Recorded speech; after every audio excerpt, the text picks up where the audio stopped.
చెంతకు పరుగు పరుగున రావేలా చేరుకోలేని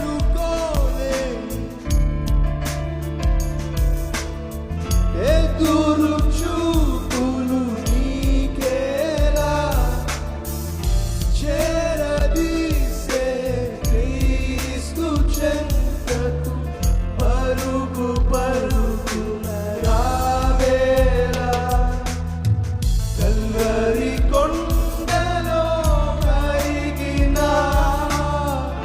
క్రీస్తు ఉండగా కన్న ప్రేమను మించిన యేసు ఉండగా బాధేలా ఓ మనసా నీకు దిగులేలా నా మనసా బాధేలా ఓ మనసా నీకు దిగులేలా నా మనసా నీకు దిగులేలా నా మనసా నీకు దిగులేలా నా మనసా.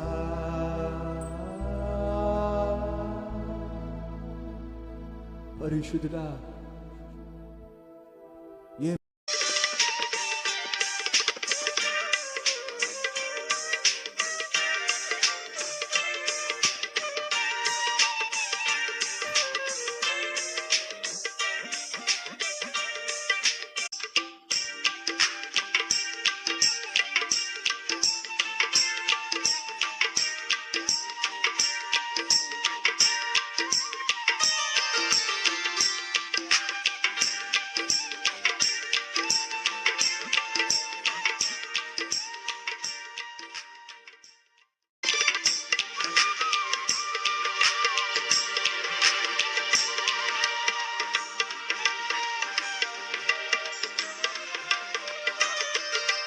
యేసుక్రీస్తు నన్ను వెంబడించండి, మనుషులను పట్టి జాలలుగా మిమ్మల్ని చేస్తాను అని అంటే వలలు విడిచిపెట్టేశారు, పడవలు విడిచిపెట్టేశారు, వ్యాపారాన్ని విడిచిపెట్టేశారు, యేసయ్యను వెంబడించారు. ఫలితంగా యాకోబుకు, యోహానుకు, పేతురుకి, అంద్రయ్యకు యేసుక్రీస్తుతో ఒక అద్భుతమైనటువంటి గురు శిష్యుల బంధం ఏర్పడింది, లేదా ఆత్మీయ తండ్రి కుమారుల అనుబంధం ఏర్పడింది. కాబట్టి యేసుక్రీస్తు వాళ్ళ గృహాలకు కూడా వెళుతూ ఉండేవాడు. కాబట్టి మనం చూస్తాం మార్కు సువార్త 1వ అధ్యాయము 29వ వచనంలో, వెంటనే వారు సమాజ మందిరంలో నుండి వెళ్ళి యాకోబుతోను, యోహానుతోను, సీమోను, అంద్రయ్య అను వారి ఇంట ప్రవేశించండి. ఎవరింటికి వెళ్ళారట? యాకోబుతోను, యోహానుతోను, సీమోను, అంద్రయ్య అను అత్తుంది. ఈరోజు ఆమెను గూర్చి ఆయనతో చెప్పిరి. సీమోన్ ఇంట్లో ఎవరున్నారు చెప్పండి? మాట్లాడరే. సీమోన్ ఇంట్లో ఎవరున్నారు చెప్పండి?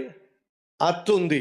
ఈ రోజుల్లో అత్తల్ని ఉండనిస్తున్నారండి అసలు? భర్త తల్లిని కానీ, భార్య తల్లిని కానీ అసలు దరిదాపులు రాణిస్తున్నారా?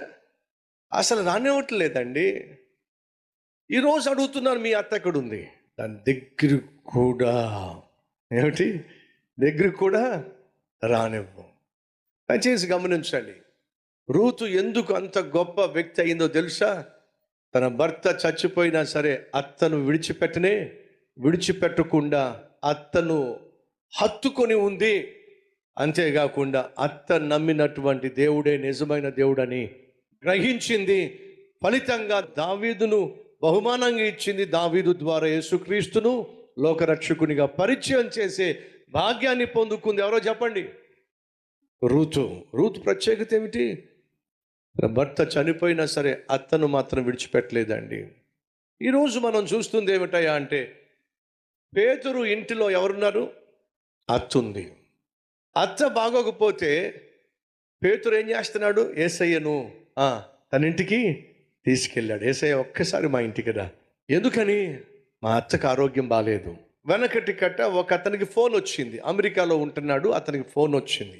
ఏమని ఫోన్ వచ్చింది అని అంటే, అతని అత్తగారు కొంతమంది ఆత్మీయులు అందరూ కలిసి హోలీ ల్యాండ్ వెళ్ళారట. ఏ ల్యాండు?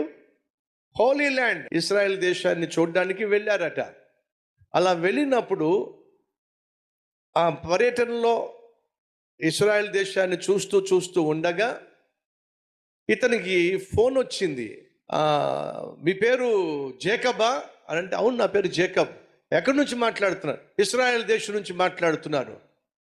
ఇశ్రాయేల్ దేశం నుంచే. దేనికోసం మాట్లాడుతున్నారు?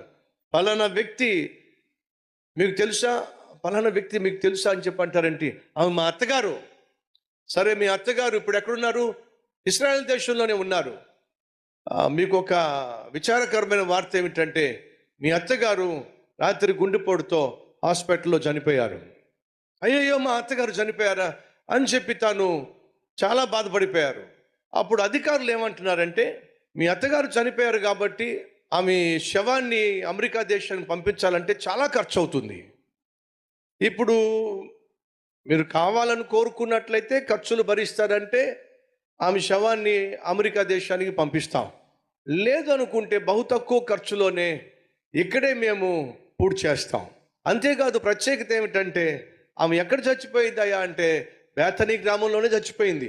ఎక్కడ చచ్చిపోయిందట?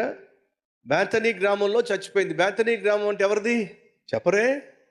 మరియా, మార్తా, లాజరు గ్రామం అది.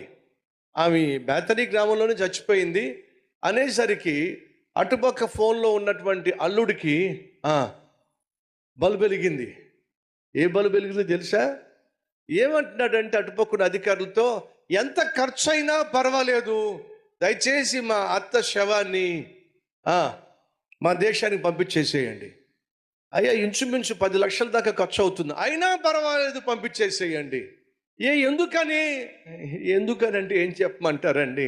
పొరపాటు మీరు బేతనీ గ్రామంలో ఒకవేళ సమాధి చేశారంటే చరిత్రలో రాసి ఉంది. ఏమిటి? లాజరు బేతనీ గ్రామంలోనే సమాధి చేయబడ్డాడు, మళ్ళీ తిరిగి లేచాడు. ఇప్పుడు మా అత్త పోయిన అత్త కాస్త మళ్ళీ తిరిగి లేచిందంటే ఎందుకు వచ్చిందిలే మళ్ళీ తిరిగి లేవడం? పోయింది కాస్త పోయింది, పీడా అదిగో చూసారా? మీ నోట్లో దాగుతాయి ఆ సత్యాలు. పీడా విరుడైపోయిందట. అత్త కాబట్టి పీడా విరుడైపోయింది. సహోదరులు అడుగుతున్నా, పేతురు అత్త ఆ ఇంట్లో ఉంది, మరి నీ సంగతి ఏమిటో ఒకసారి ఆలోచించు.